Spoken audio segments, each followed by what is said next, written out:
हाँ, इसको देखो, F X equal to sine inverse 1 minus fractional part of X into cos inverse 1 minus fractional part of X upon 2 under root of 2 fractional part of X into 1 minus fractional part of X. Then find limit x tends to 0 plus fx and limit x tends to 0 minus fx.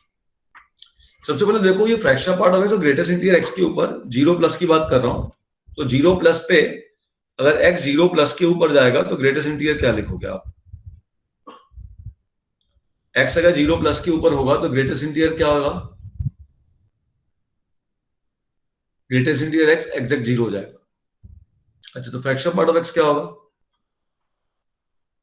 Fractional part of x को लिख दोगे आप x minus greatest interior x. अब greatest interior x exact 0 हो गया, ये x minus 0, तो fractional part of x x हो जाएगा.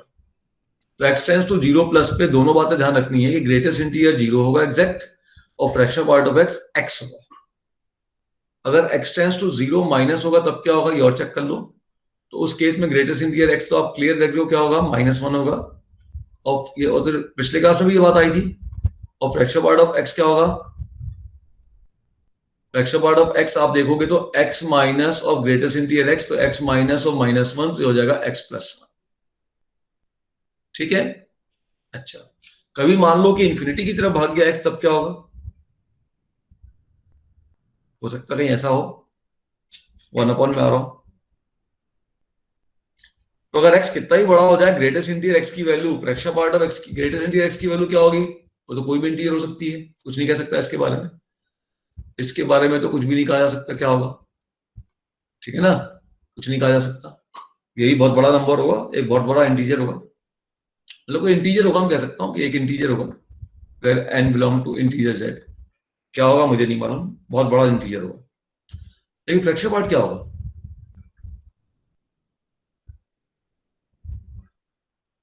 फ्रैक्शनल पार्ट अगर x बहुत बड़ा हो जाएगा तो फ्रैक्शनल पार्ट क्या होगा? तो भाई ग्राफ देख लेते हैं फ्रैक्शनल पार्ट का, वो बताया क्या होगा. 0 1 2 3 1, ये रहा. x कितना ही बड़ा हो जाए, x कितना भी बड़ा हो जाए, फ्रैक्शनल पार्ट ऑफ x की वैल्यू 0 से 1 के बीच में लाई करेगी. अरे भाई, x कितना ही बड़ा हो जाए, फ्रैक्शनल पार्ट ऑफ x तो हमेशा किसके बीच में लाई करेगा? 0 से 1 के बीच में लाई करेगा. तो इसकी वैल्यू आपके पास, इट्स वैल्यू लाई बिटवीन,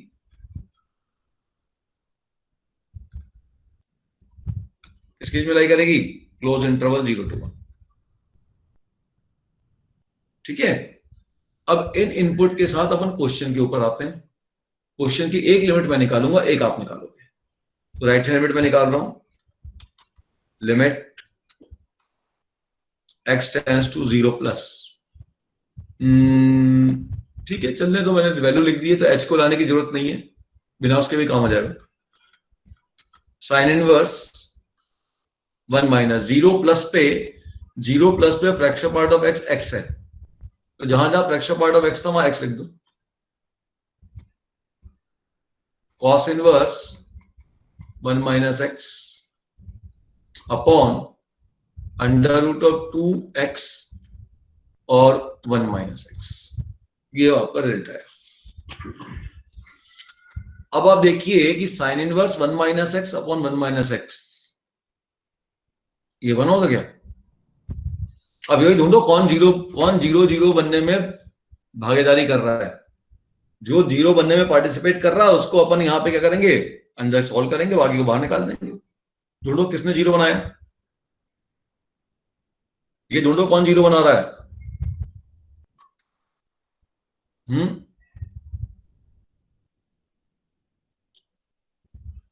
0 कौन बना रहा है? पुट करो x के 0, साइन इनवर्स 1, इसने 0 नहीं बनाया. यहां 0 पुट करो, x के 0, कॉस इनवर्स 1, कॉस इनवर्स 1 खुद 0 होता है, इसने 0 बनाया. ये 0 बन गया, ये 0 नहीं बनाते, ये दो वैल्यू 0 नहीं बनी. इसकी जो वैल्यू मिली उसको लिमिट से बाहर निकाल दो. तो लिमिट के बाहर मैंने निकाल दिया साइन इनवर्स 1 अपॉन 1, और लिमिट के अंदर मैंने रहने दिया x tends to 0 plus. 0 plus क्या हो गया, cos inverse 1 minus x upon √2, और बाहर निकाल दो लिमिट के बाहर, √2 और बाहर निकाल दिया, अंदर बचा √x. ये तुम्हारे पास कहानी बची. अब इस लिमिट को सॉल्व करना है, सोचिए कैसे सॉल्व करें। एक्स टेंस टू जीरो लेने पे कॉस इनवर्स 1 जीरो बनेगा और नीचे भी जीरो बनेगा, 0/0 का डिटरमिनेंट फॉर्म है। अच्छा, जीरो बनाया किसने? जीरो बनाया तो इस एक्स ने नहीं बनाया। एक्स की जगह जीरो रखने पे इसने तो इसको 1 बना दिया। तो जीरो तो बनाने का काम किसने किया? इस कॉस इनवर्स ने किया। इस कॉस इनवर्स को आपको हटाना पड़ेगा। अब कॉस इनवर्स को हटाने के लिए अंदर वाली क्वांटिटी को कॉस थीटा पुट कर देता हूं, तो कॉस इनवर्स हट जाएगा। देखो जीरो किसने बनाया उसमें बहुत बारीकी से ध्यान देना। एक्स की जगह जब जीरो रखा तो ये जीरो बना, तो 1 माइनस जीरो 1 बना। जीरो रखने पे जीरो नहीं बना, एग्जैक्ट इमीडिएट नहीं बना। इसके ऊपर कॉस इनवर्स लगा तो 1 जीरो बना। अगर कॉस इनवर्स के साइन इनवर्स लगा होता तो क्या होता? जीरो बनता या नहीं बनता? मतलब जीरो बनाने की जिम्मेदारी किसके ऊपर आ गई? कॉस इनवर्स पे आ गई। तो जिसने जिम्मेदारी ओढ़ ली है जीरो बनाने की, उसको तो हटाना पड़ेगा। अब कॉस इनवर्स 1 माइनस एक्स को हटाने के लिए इस कॉस इनवर्स को हटा दो, तो इस पूरी क्वांटिटी को कॉस थीटा पुट कर दो। कैसे हटाओगे कॉस इनवर्स को?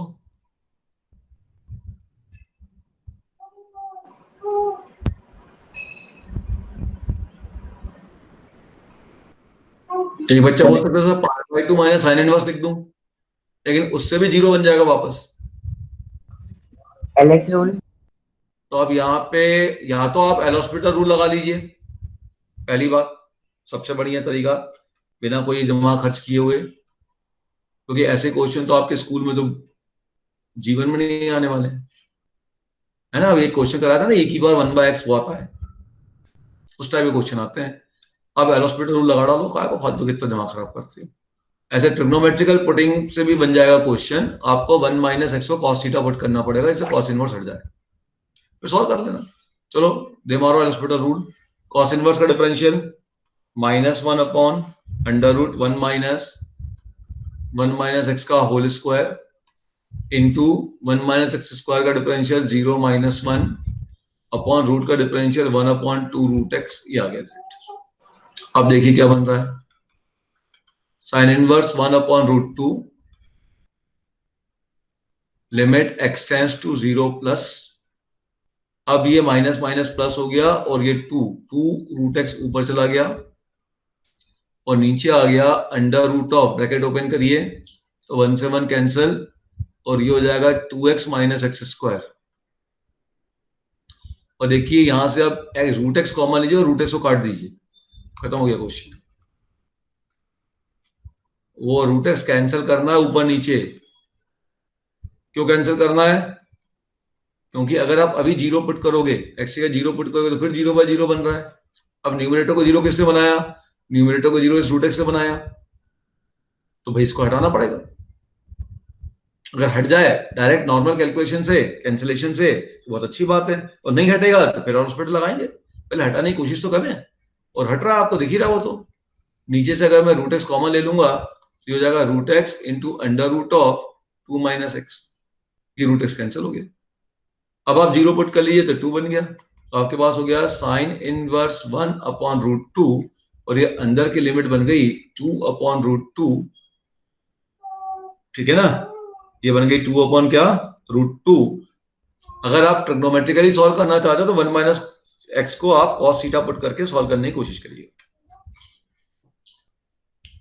लेकिन बेटर है ये कर ले। समझ गए? लेफ्ट हैंड लिमिट निकालोगे तो क्या करोगे? लेफ्ट हैंड लिमिट निकालोगे तो आप फ्रैक्शनल पार्ट ऑफ एक्स की क्या लिख दोगे? x+1 लिख दोगे सब जगह। x+1 लिखिए और सॉल्व कर दीजिए। नोट कर लो जल्दी फटाफट।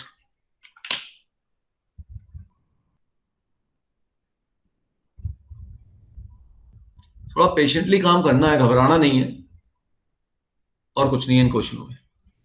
पेशेंस चाहिए, बिना घबराए काम करो, बन जाएगा।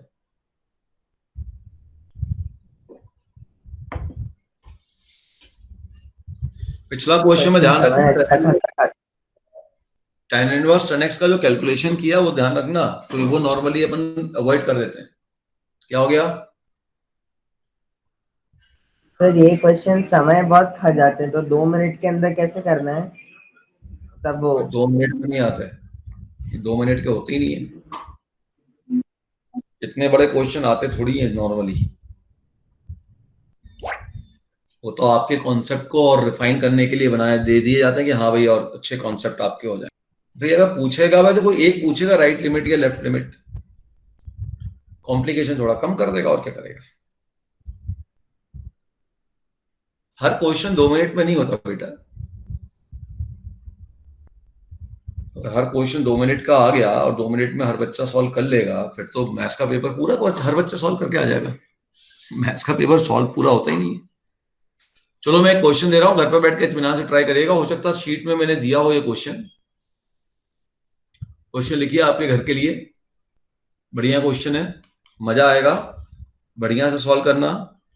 लिमिट x टेंड्स टू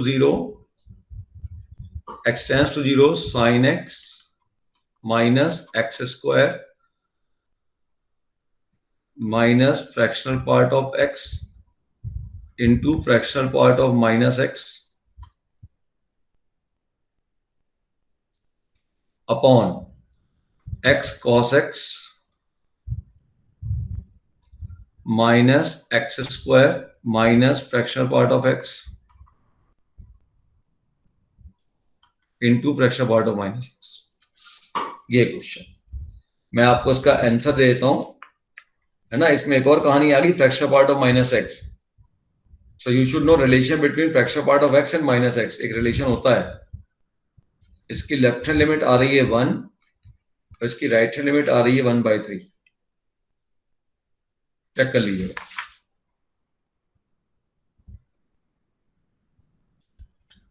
ठीक है, ये इनटू है।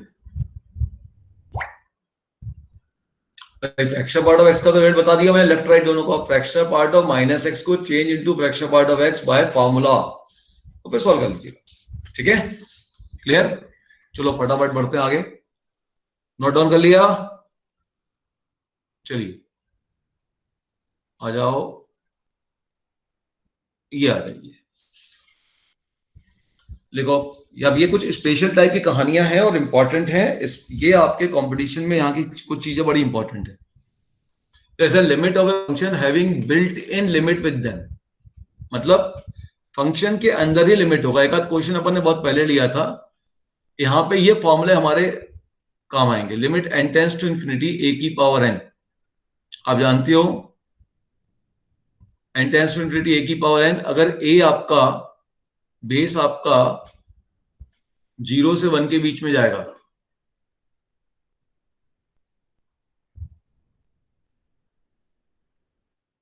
बताया था ना, बेस आपका 0 से 1 के बीच में जाएगा तो वैल्यू 0 होगी। बेस एग्जैक्ट 1 होगा तो वैल्यू 1 होगी। मैंने x की पावर n करके बताया था, यहाँ पे a की पावर n के फॉर्म में लिखा है। बेस अगर 1 से बड़ा होगा तो वैल्यू आपकी इन्फिनिटी हो जाएगी। वो सेम चीज उसने फिर से कोवा लिख दी है, इसका कोई मतलब नहीं है, एक ही चीज है। तो हमें ये ध्यान रखना है कि हमने आपसे कहा था जब भी क्वेश्चन सॉल्व करोगे जिसके अंदर आपकी पावर इन्फिनिटी हो और बेस की वैल्यू कुछ भी हो सकती है, ऐसे केस में हम कोशिश करेंगे इस वाले केस को क्रिएट करने की। ठीक है, याद करो अपन ने एक limit x tends to infinity में f(x) gx वाला क्वेश्चन किया है। हाँ अब सर, ये वो उस क्वेश्चन समय जो किया था जब वो 1 की ठीक पावर cos स्क्वायर अल्फा वाला किया था। Limit n tends to infinity, क्या है क्वेश्चन बताओ? cos pi x minus x की power 2n sine x minus 1 upon क्या था 1 प्लस x की power 2n plus 1 minus I think x की पावर 2n, कुछ ऐसा था। ठीक है, पहले ये लिमिट से आप पहले इससे जो है f(x) कैलकुलेट करो। ठीक, अब इस f(x) के लिए अब इसमें मैंने केस लिया, यदि x की वैल्यू x स्क्वायर की वैल्यू x की पावर 2n पे जा रहा हूं, x की पावर 2n है ना, तो देखो बेटा उसको लिखो कैसे। Limit n tends to infinity x की पावर 2n, इसको लिखो आप limit n tends to infinity x square की पावर n, और ये हो जाएगा, मैं पूरा डेफिनेशन लिख रहा हूं, आपको इस तरीके से उसको प्रेजेंट करना है। ठीक है, अगर एक्स स्क्वायर आपका 0 से 1 के बीच में होगा तो ये 0 होगा, यदि एक्स स्क्वायर आपका 1 होगा तो ये 1 होगा, तो यदि एक्स स्क्वायर 1 से बड़ा होगा तो इन्फिनिटी होगा। ठीक है, ऐसे डेफिनेशन लिखनी है। अब मैं यहाँ पे केस ले रहा हूं एक्स स्क्वायर अगर 0 से 1 के बीच में,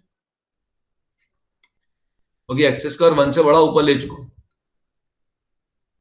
वो थोड़ा लिखने में आगे पीछे हो गया है, बाकी कैलकुलेशन तो वही आएगा। एक्स स्क्वायर 0 से 1 के बीच में ऑलरेडी मैं ग्रेटर देन 1 ले चुका हूं, 0 से 1 ले रहा हूं। अब एक्स स्क्वायर अगर 0 से 1 के बीच में होगा तब क्या होगा, देखो एक्स स्क्वायर 0 से 1 के बीच में होगा तो पूरी लिमिट 0 हो जाएगी। तो जहां जहां ये दिख रहा था सब जगह 0 पुट कर दो, तो एफ एक्स बन जाएगा, एफ एक्स हो जाएगा तुम्हारा limit n tends to infinity cos pi x minus 0 upon 1 plus 0 into x minus 0। तो ये limit n tends to infinity बन गई cos पाई x। ठीक है, ये आया फंक्शन एफ एक्स।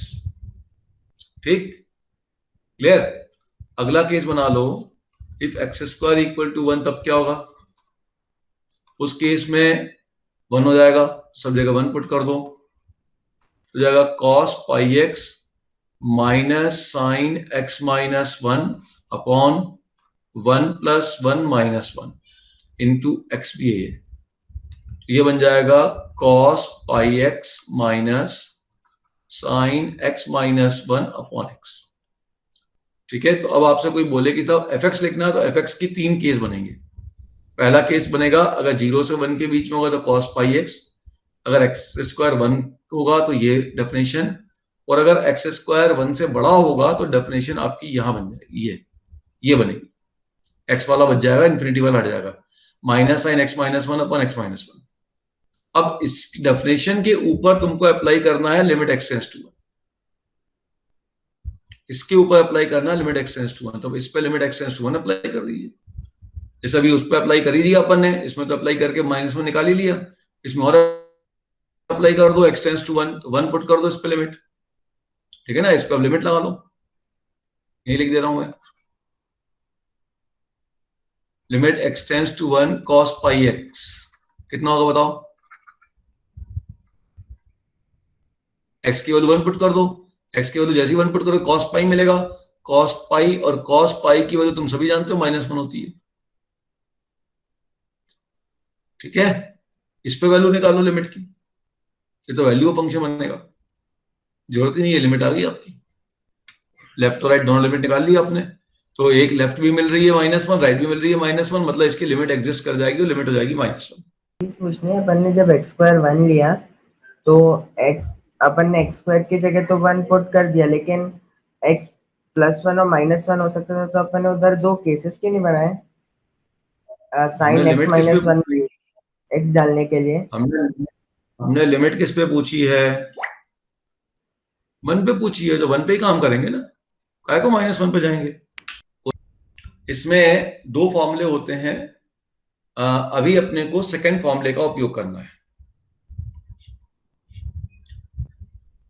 हमने क्या कहा, if a function phi X and psi X, Newton Leibniz formula है, बहुत इंपॉर्टेंट फॉर्मूला है। ठीक है ना, दोनों महानुभाव का नाम आ गया इसके अंदर, Newton Leibniz formula for evaluating limit. Actual में लिमिट का फॉर्मूला नहीं है, क्वेश्चन तो है डेफिनेट इंटीग्रेशन का, लेकिन अपन अभी तो यूज करते रहेंगे। हमने क्या कहा, मान लो एक फंक्शन है फाई एक्स और साई एक्स, ये बहुत इंपॉर्टेंट है, ये इस पे क्वेश्चन के अंदर ही आता है। एक क्वेश्चन इस फॉर्मूले पे आपको मिल जाएगा पूरी कैलकुलस में एग्जाम के अंदर। एक फंक्शन है फाई एक्स और दूसरा फंक्शन है साई एक्स, दोनों डिफाइंड है close interval a to b में, डिफाइंड है मतलब डोमेन a to b है इसका, जिसके लिए फंक्शन डिफाइंड है, are differentiable at point open interval a to b and continuous. Differentiable है मतलब कंटिन्यूअस भी, अगर मैंने कह दिया कि फंक्शन डिफरेंशिएबल है मतलब कंटिन्यूअस होता ही है, डिफरेंशिएबल उसी समय होगा वो कंटिन्यूअस होगा। ठीक है, तो अगर मैंने कह दिया कि फाई एक्स और साई एक्स दो फंक्शन डिफाइंड है a to b में, मतलब ये इसका डोमेन है, कॉमन डोमेन कह सकते हो, और ये फंक्शन डिफरेंशिएबल भी है, मतलब कंटिन्यूअस एंड डिफरेंशिएबल दोनों है a से b के बीच में, और f of x, t is continuous, एक नया फंक्शन बनाया f of x comma T is continuous. ठीक है, यहाँ पे दो वेरिएबल डले हुए हैं, एक वेरिएबल है x और t यहाँ पे पैरामीटर है। ठीक है, क्लियर। और अगर t वेरिएबल है तो x पैरामीटर लेंगे, क्योंकि हम यहाँ पे इंटीग्रल डिफरेंशियल में सिंगल वेरिएबल की बात कर सकते हैं। हम इंटीग्रल डिफरेंशियल में बेटा सिंगल वेरिएबल की बात कर सकते हैं, इसीलिए हम यहाँ पे पैरामीटर जो है किसी एक को लेंगे। अब पहला फॉर्मूला जो उसको पढ़ लीजिए, क्या लिखा उसने, क्या लिखा हुआ पहले फॉर्मूले में। अब पहला नहीं दूसरा फॉर्मूला पढ़िए पहले।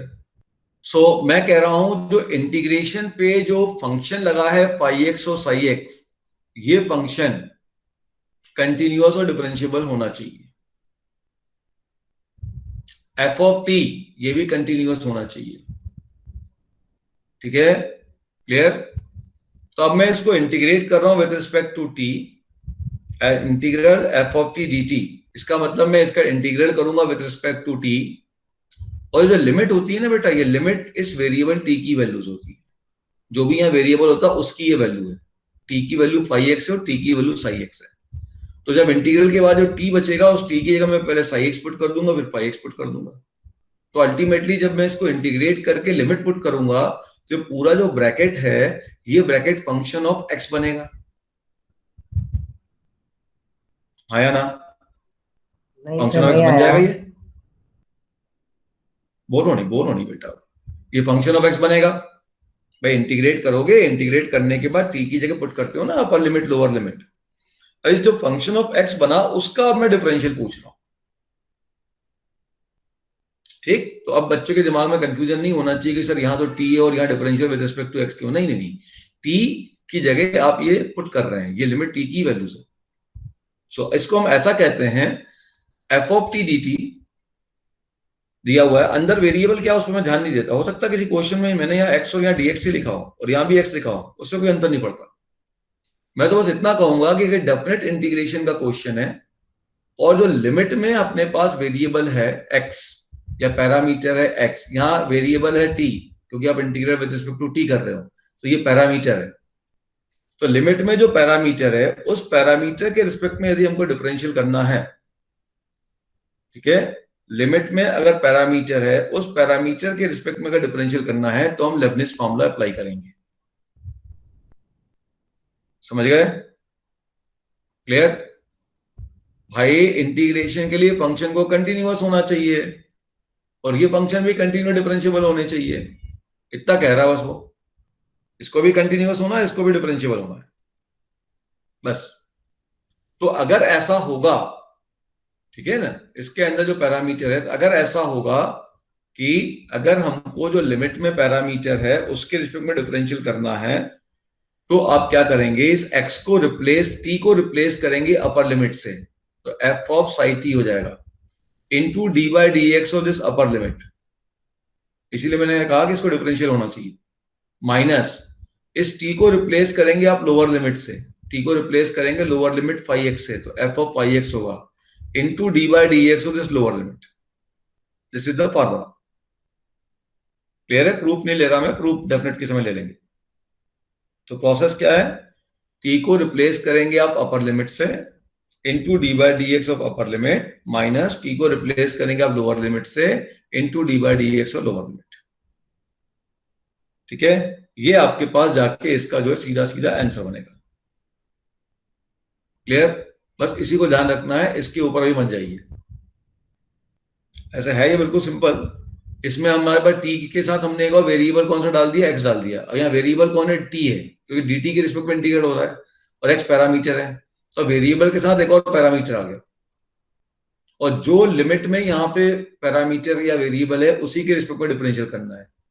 क्योंकि जब दो चीजें आ गई हैं, दो वेरिएबल आ गए, एक वेरिएबल और एक पैरामीटर, तो आप डायरेक्ट डिफरेंशियल नहीं कर सकते, आप पार्शियल डिफरेंशियल कर सकते हो।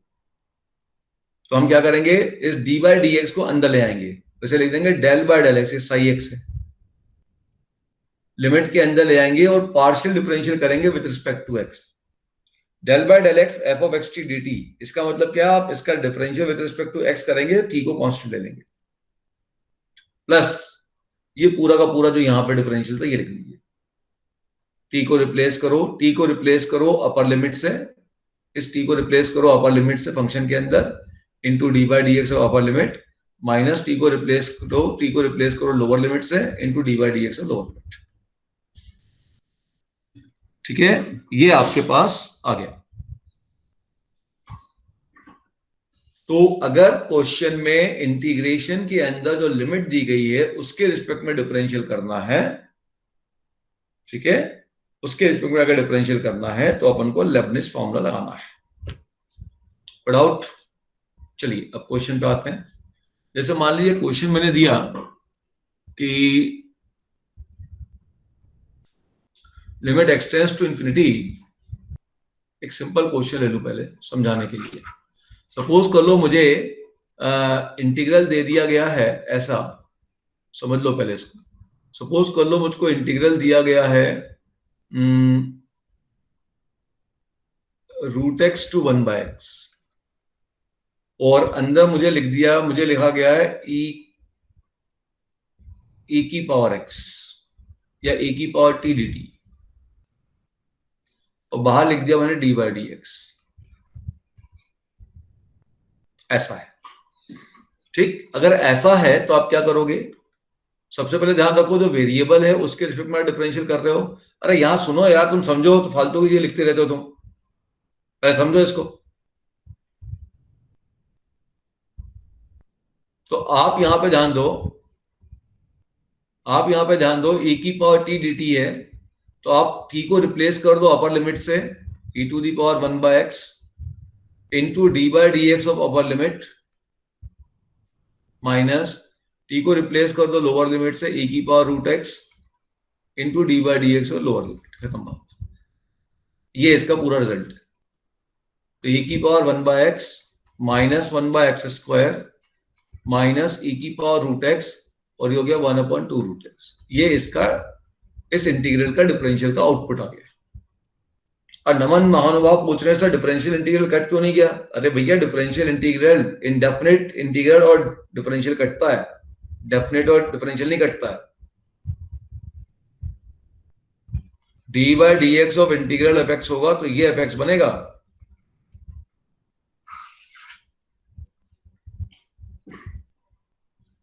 समझ गए? यहां इंटीग्रल, पहले इंटीग्रल करोगे उसके बाद डिफरेंशियल करोगे, वहां इंटीग्रल डिफरेंशियल कट जाएगा, लेकिन यहां लिमिट लग गई है। तो इस तरीके से इसको अप्लाई करना है। बात समझ में आ गई? चलो अब इस क्वेश्चन को देखते हैं। क्वेश्चन क्या कह रहा है? ये कह रहा है limit X tends to infinity integral 0 to x e की power minus T square dt upon x की पावर 5 माइनस 1 अपॉन x की power 4 plus 1 upon 3x square. देखते हैं क्या है कुछ। अब जैसे ही एक्सटेंड्स टू इंफिनिटी लूंगा तो ये तो 0 बन जाएगा, ये भी 0 बन जाएगा। ये दो तो मेरे किसी काम के नहीं रहे। जो भी कैलकुलेशन करना है इसके ऊपर करना है, ठीक है। ये तो 0 बन गया। अच्छा, जैसे ही मैं इंफिनिटी यहां लूंगा, डिनोमिनेटर बन गया इंफिनिटी और न्यूमरेटर तो कुछ और बन रहा है। अगर मैं इंफिनिटी ले लूंगा तो e की पावर माइनस इंफिनिटी आएगा और e की पावर माइनस इंफिनिटी 0 हो जाएगा। अब मैं लिमिट इंफिनिटी ले रहा हूं 0 टू इंफिनिटी, तो जैसे ही मैं इंफिनिटी की तरफ भागूंगा तो e की पावर इंफिनिटी आपका इंफिनिटी दे देगा और नीचे भी इंफिनिटी बन जाएगा, तो इंफिनिटी बाय इंफिनिटी का इंडिटरमिनेंट फॉर्म मिल जाएगा और ये ऑटोमेटिक 0 बन गए। ये किसी काम के नहीं है। अब इंफिनिटी बाय इंफिनिटी का इंडिटरमिनेंट फॉर्म आया तो मैं अब एल हॉस्पिटल रूल लगाऊंगा, क्योंकि यहां तो क्लियर दिख रहा है कि और कोई तरीका है नहीं, इंटीग्रेशन आ चुका है। और एल हॉस्पिटल रूल क्या कहता है? न्यूमरेटर का डिफरेंशियल कर दो with respect to this variable. ध्यान रखना इस वेरिएबल के रिस्पेक्ट में डिफरेंशियल होता है। तो अब न्यूमरेटर का डिफरेंशियल कर दो with respect to this variable. So D by D X integral 0 to x e to the power t square dt upon D by D X X की पावर 5। बाकी ये तो सब ये कहानी का ऑटोमेटिक लिमिट अलग लूंगा 0 हो जाएगी। ये हो जाएगा -0 + 0। छोड़ो, अभी हो गया लिमिट एक्सटेंड्स टू इंफिनिटी। अब जैसे ही डिफरेंशियल करूंगा तो हो जाएगा e की power x square into D by D X of x हो गया 1 और हो जाएगा 5x की पावर 4। अब अगर मैंने फिर इंफिनिटी पुट किया फिर इन्फिनिटी पुट किया, ध्यान दो e की पावर इन्फिनिटी फिर इन्फिनिटी हो जाएगा और नीचे भी इन्फिनिटी है, मतलब एक बार और डिफरेंशियल करना पड़ेगा। So limit x tends to infinity e की power x square into 2x upon 20x cube, एक x और कट गया, अभी एक और बार डिफरेंशियल करना पड़ेगा, इसको ग्रोथ रेट से सॉल्व कर लेते हैं। Limit x tends to infinity e की power x square into 2 into 2x और नीचे हो गया आपके पास 40x, एक्स स्क्वायर का डिफरेंशियल 2x, अब x से x कट गया और यहां इन्फिनिटी पुट करूंगा तो रिजल्ट तो इन्फिनिटी भाग गया। वो ग्रोथ रेट बताऊंगा तो और समझ में आ जाएगा आपको, क्योंकि ये इसका जो ग्रोथ है बहुत फास्ट है इसकी ग्रोथ से, तो ये इसको डोमिनेट कर देगा और इसकी वैल्यू कहां जा रही है, इन्फिनिटी पे इन्फिनिटी जा रही है, तो रिजल्ट इन्फिनिटी जाएगी। सॉल्व करके हमने निकाल ही लिया, देख लो ध्यान से, समझ में आ गई बात भाई। ग्रोथ रेट पे सिंपल कॉन्सेप्ट है, e की पावर एक्स का ग्राफ अगर आप देखोगे तो बहुत तेजी से ऊपर भागता है, तो ये इन्फिनिटी पे बहुत तेजी से ऊपर भागेगा और ये जो x की पावर 4 है, x की पावर 4 का ग्राफ कुछ ऐसा बनेगा, ये धीरे धीरे ऊपर भागेगा।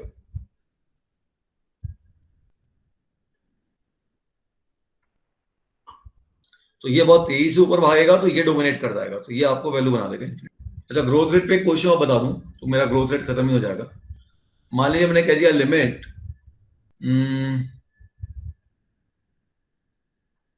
x की पावर 10 अपॉन e की power x, x tends to infinity, ऐसा क्वेश्चन आया। तो अगर आप देखो इसको कितने बार डिफरेंशियल करना पड़ेगा, मैं अभी पावर कम कर देता हूं, थोड़ा पावर कम कर देता हूं तो आपको समझ में आ जाएगा। मैंने पावर यहां पे स्क्वायर कर दिया है ना, तो देखो इन्फिनिटी पुट करूंगा तो ये इन्फिनिटी बाय इन्फिनिटी का नेटवर्क फॉर्म बना, फिर मैं कहूंगा एक काम करो फिर डिफरेंशिएट कर दो, ऊपर हो गया 2x, नीचे आ गया e की पावर x, वैसा अभी भी बच गया, अभी भी इन्फिनिटी बाय इन्फिनिटी का नेटवर्क फॉर्म बना, अच्छी बात है। मैंने कहा एक काम करो एक और बार डिफरेंशियल कर दो, तो अब बना 2, नीचे बना e की पावर x, अब तो नहीं बना इन्फिनिटी बाय इन्फिनिटी का नेटवर्क फॉर्म, अब इन्फिनिटी पुट कर दो, e की पावर इन्फिनिटी तुम सभी जानते हो इन्फिनिटी होता है, एनीथिंग डिवाइडेड बाय इन्फिनिटी 0 हो गया। अब ग्रोथ रेट से क्या देखोगे, तो ग्रोथ रेट से ये समझ में आता है कि अगर मैं e की पावर x का ग्राफ बनाऊंगा तो e की पावर x का ग्राफ ऐसा भागेगा, बिल्कुल तेजी से भागेगा, और अगर मैं एक्स स्क्वायर का ग्राफ बनाऊंगा तो एक्स स्क्वायर का ग्राफ मेरा ऐसा जाएगा, पैराबोला है ना, पैराबोला ऐसा जाएगा। तो जब मैं इन्फिनिटी की तरफ जाऊंगा तो उस केस में ये तो बहुत तेजी से ऊपर भाग जाएगा और ये धीरे धीरे भागेगा, तो जो डोमिनेटिंग कैरेक्टर होगा वो इसका होगा। क्लियर होगी बात? तो उस केस में ये आपकी वैल्यू डोमिनेट कर जाएगी, तो इसकी वैल्यू नीचे इन्फिनिटी बन जाएगी, इसकी वैल्यू कुछ फाइनाइट बने उससे पहले इसकी वैल्यू इन्फिनिटी बन जाएगी भाई।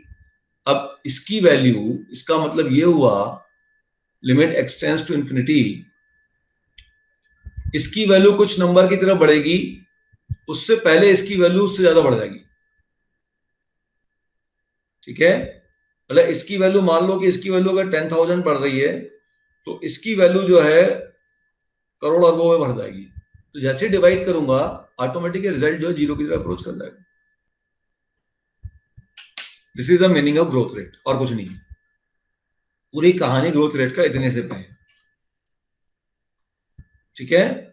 और उसमें डिनोमिनेटर में e की पावर x या a की पावर x आएगा, जब भी e की पावर x या a की पावर x का टर्म आएगा आंसर 0 लिख देना, ठीक है ना। अगला क्वेश्चन बनाता हूं, मान लीजिए ऐसा दे देता हूं, लिमिट x टेंड्स टू 0, मेरे को कुछ क्वेश्चन याद आ रहे हैं तो बना देता हूं, ln x अपॉन e की पावर x। अब इसको भी ग्राफ से देख सकते हो, e की पावर x का ग्राफ तो बहुत तेजी से भागा और ln x का ग्राफ ऐसा भागता है। क्लियर दिख रहा है कि ये कुछ वैल्यू तक पहुंचेगा इन्फिनिटी पे तो ये उससे बहुत ही ज्यादा पहुंच जाएगा, तो न्यूमरेटर की वैल्यू थोड़ी सी बढ़ेगी, इन्फिनिटी पे बढ़ेगी, लेकिन इसके कंपैरिजन में बहुत कम बढ़ेगी। समझ रहे हो मेरी बात? मतलब मैं कह रहा हूं अगर ऊपर वाली वैल्यू 10 की पावर 100 बढ़ेगी, 1000 बढ़ेगी, तो नीचे की पावर 10 की पावर अरबों खरबों बढ़ जाएगी।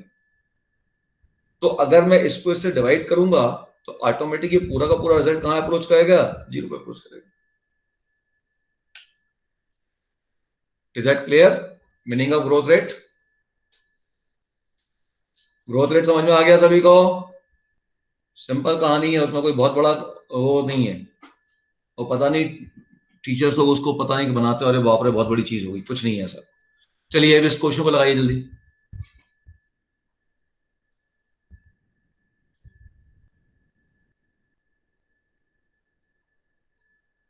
वो तो बस इतना ध्यान रखना है, e की पावर x जहां भी होगा वो डोमिनेट करेगा पूरे आंसर को।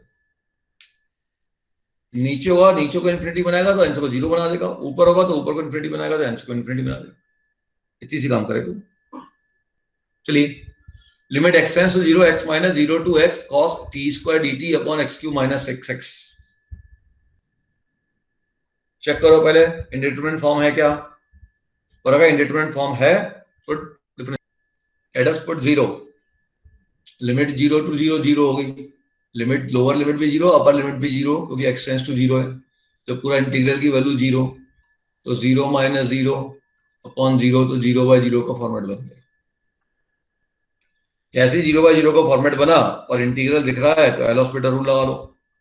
चलिए, हो गया limit x tends to 0, x का differential 1 minus d/dx of integral 0 to x cos t square dt upon d/dx of x cube minus 6x। अब ये बन गया limit x tends to 0 1 minus, अब t को रिप्लेस करो अपर लिमिट से cos x square into d/dx of x that is 1 minus t को replace करो लोअर लिमिट से 0 से इंटू d/dx ऑफ 0, तो 0 हो गया, अपॉन ये हो जाएगा 3x स्क्वायर माइनस 6। अब 0 पुट करो, 0 पुट करके चेक करना है 0/0 बन रहा है कि नहीं बन रहा है। 0 पुट करिए, what is cos 0? cos 0 is 1, 1 minus 1 0 बन गया। डिनोमिनेटर को चेक करो, 0 पुट किया माइनस 6 बन गया, so 0 upon minus 6 will give you -0, so answer is 0। बच्चे बिना 0/0 चेक किए इंडिटरमिनेट फॉर्म मत लगाते जाना। इंडिटरमिनेट फॉर्म चेक करना है ना, उसके बाद एल हॉस्पिटल रूल लगाना है।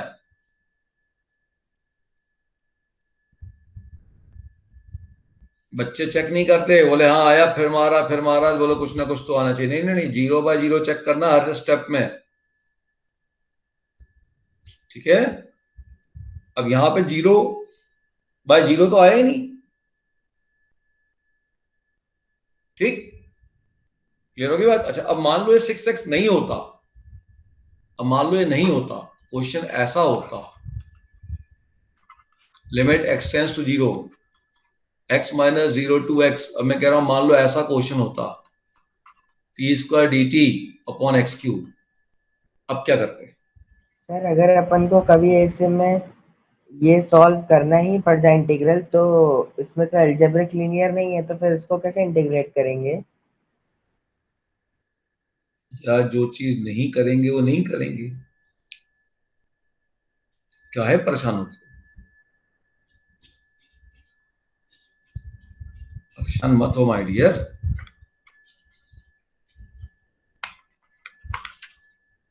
तो इंटीग्रेशन हर क्वेश्चन का इंटीग्रल पॉसिबल थोड़ी होता है, तरीके हैं उसके लिए भी, एस्टिमेशन ऑफ इंटीग्रेशन कहते हैं। एग्जैक्ट नहीं निकलेगा, अनुमान लगाया जाएगा। हर क्वेश्चन का इंटीग्रल नहीं होता बेटा।